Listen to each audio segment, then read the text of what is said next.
तो दोस्तों, कैसे हैं आप? उम्मीद करता हूँ आप सब अच्छे होंगे। दोस्तों, एक बार फिर डर और भयानक रहस्यमय कहानी के सफ़र में आप सभी का स्वागत है। दोस्तों, आज की कहानी ऐसी रहस्यमय कहानी है जिसे सुनने के बाद आपकी अंतरात्मा भी घबरा जाएगी, आपके रोंगटे खड़े हो जाएंगे। क्या है कहानी? क्या है इस कहानी का रहस्य? आइए जानते हैं।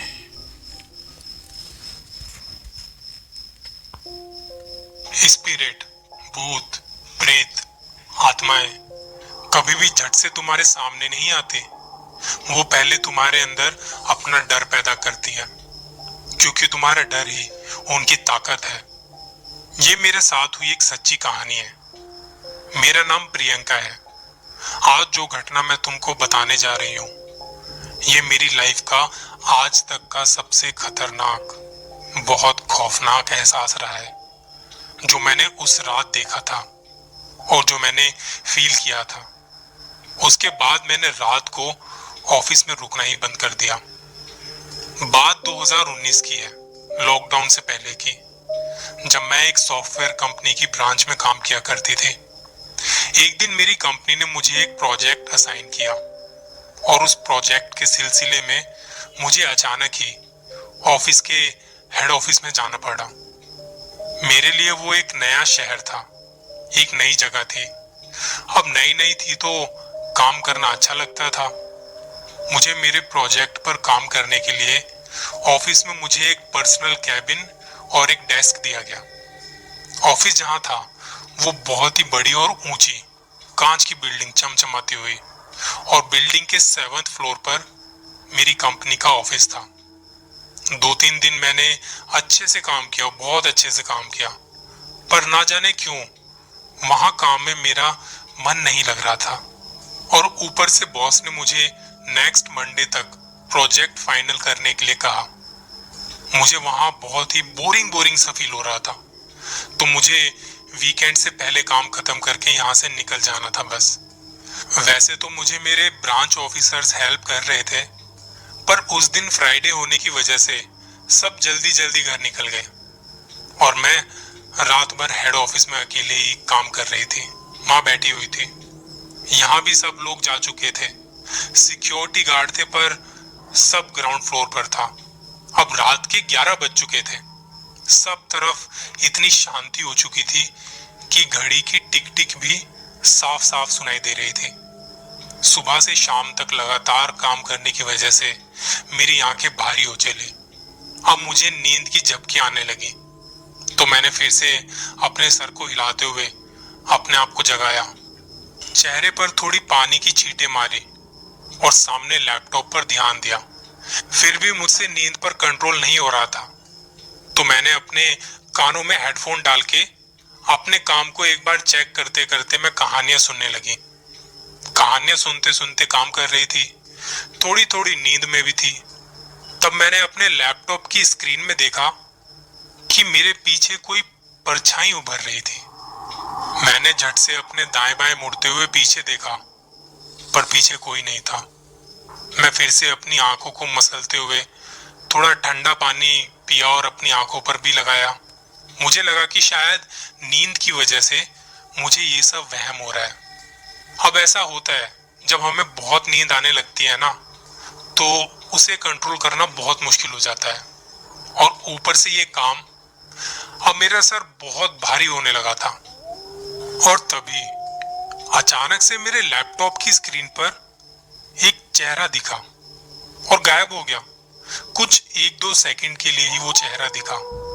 उसे देख मेरी तो नींद ही उड़ गई। मैंने फिर अपने आसपास देखा तो सब ठीक था, नॉर्मल था, कहीं कोई हलचल नहीं थी। मुझे लगा शायद लैपटॉप में कुछ खराबी हो गई होगी, तो मैंने लैपटॉप को रिस्टार्ट किया और सोचा कि तब तक कॉफी लेकर आती हूँ, और मैं वहां से उठकर बाहर कॉरिडोर में चली गई। वो एक बहुत लंबा कॉरिडोर था।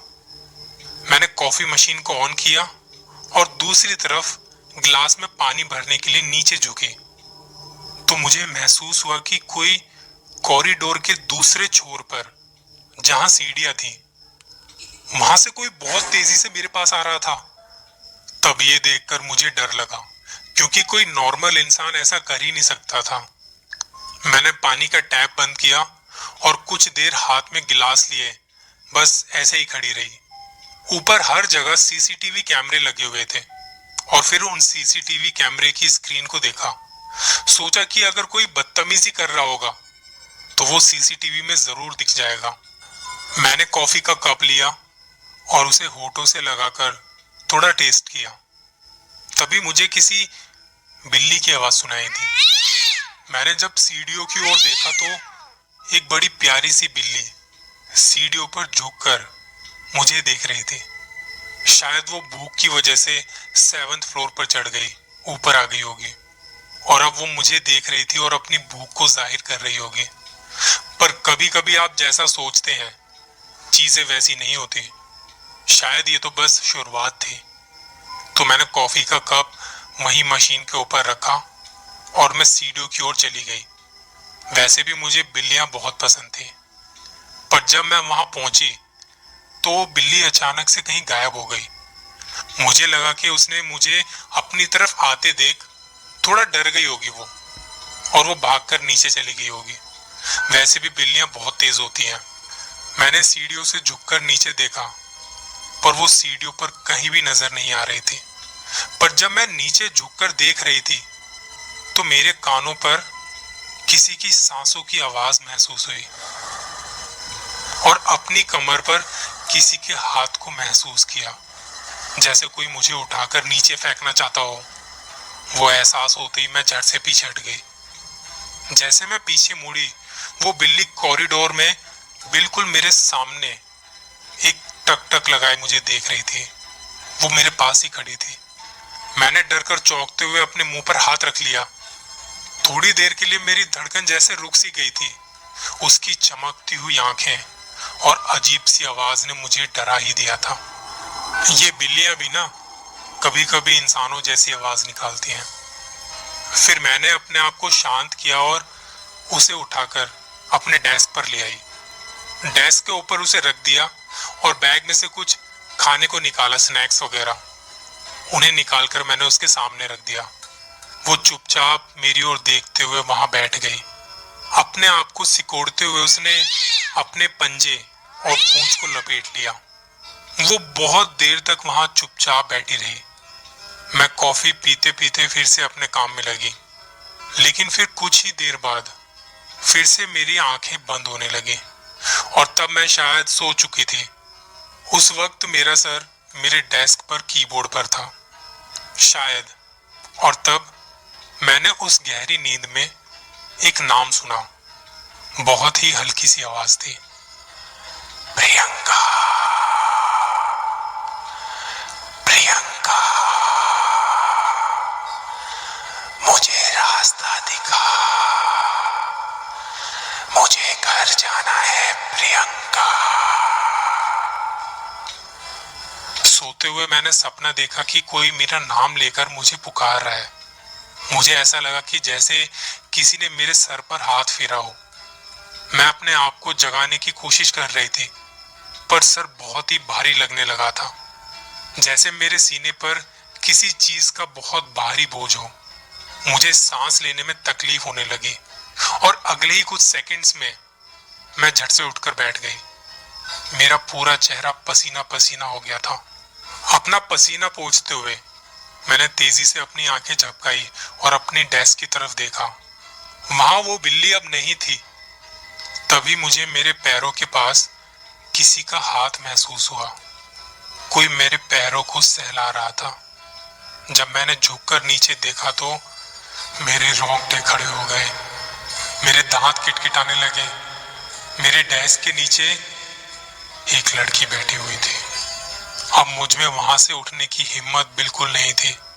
वो लड़की मेरे पैरों को सहला रही थी, पर मैं हिल भी नहीं पा रही थी, बस बैठी हुई थी। वो मेरी कुर्सी के बिल्कुल पास बैठी थी। उसके बाल लंबे और खुले थे और उसका चेहरा काला नजर आ रहा था। आखिर वो थी कौन? वो वहां से मुझे देख मुस्कुरा रही थी। मैंने उसे एक ही झलक देखा और अपनी आंखें बंद कर ली। मेरे गले से डर के मारे आवाज तक नहीं निकल पाई, ना ही मैं डर के मारे कुछ कह सकती थी।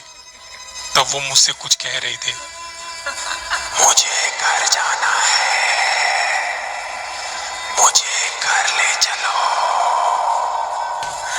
मुझे पक्का यकीन हो गया था कि आज मेरी मौत तय है, क्योंकि ये कोई इंसान नहीं, भूत है। मैं उसे अंदर से महसूस कर सकती थी। मेरी तबीयत अब खराब होने लगी, शरीर पूरा पसीना पसीना हो गया। कुछ देर बाद वो एहसास अपने आप ही बंद हो गया और तब मुझे ऐसा लगने लगा कि जैसे मेरा पूरा बदन किसी ताकत से छूट गया हो। तब मैंने अपनी आंखें खोलकर देखा तो वो लड़की अब वहां नहीं थी। मैं झट से वहां से भागकर बाहर चली गई। जब मैं लिफ्ट के पास खड़ी थी तो मैंने देखा कि वो बिल्ली सीढ़ियों के पास वहां पे खड़ी और नीचे उतरने वाली है और वो मुझे ही देख रही थी। मैं जोर जोर से लिफ्ट के बटन दबाए जा रही थी। कुछ ही सेकंड में लिफ्ट नीचे आई।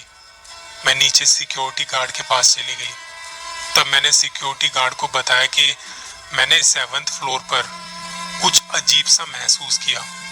वहां कोई तो था जो यहाँ वहां घूम रहा था और वहां कोई लड़की थी शायद, जो ऑफिस के अंदर भी आ गई थी। तो उन्होंने कहा कि उनके सामने तो कोई भी ऊपर नहीं गया, क्योंकि सिक्योरिटी गार्ड्स हर 1 घंटे में ऊपर जाकर चेक करते हैं और ऊपर से सीसीटीवी पर भी कोई अजीब हरकत नहीं दिखाई दी। तो मैंने उन्हें 7th फ्लोर का सीसीटीवी फुटेज दिखाने को कहा। जब उन्होंने मुझे सीसीटीवी का फुटेज दिखाया तो मेरे होश उड़ गए। वहां ना तो कोई बिल्ली थी और ना ही कोई औरत और ना ही कोई लड़की, बस मैं अकेली ही दिखाई दे रही थी। सिक्योरिटी गार्ड के साथ एक बुजुर्ग अंकल भी बैठे थे। वो वहीं सिक्योरिटी का काम करते हैं, किसी दूसरी कंपनी में। उन्होंने मुझसे कहा कि बेटा, आपको इस बात पर यकीन हो ना हो, पर जब एक इंसान की मौत होती है ना, तो अगले 10 दिनों तक उसकी आत्मा उसी जगह पर भटकती रहती है जहां उसकी मौत हुई थी।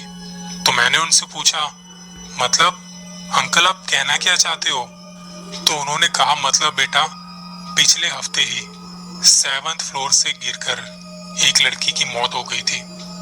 हो सकता है जो तुमने महसूस किया वो उसी की आत्मा हो जो अपने शरीर को ढूंढ रही हो।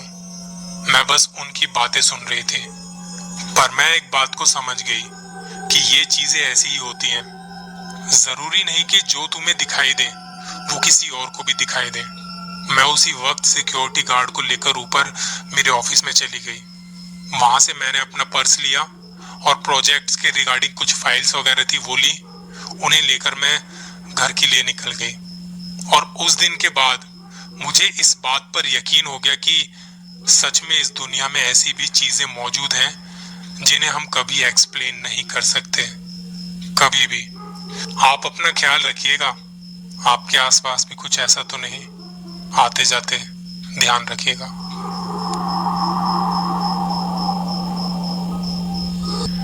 तो दोस्तों, आपको ये कहानी कैसी लगी?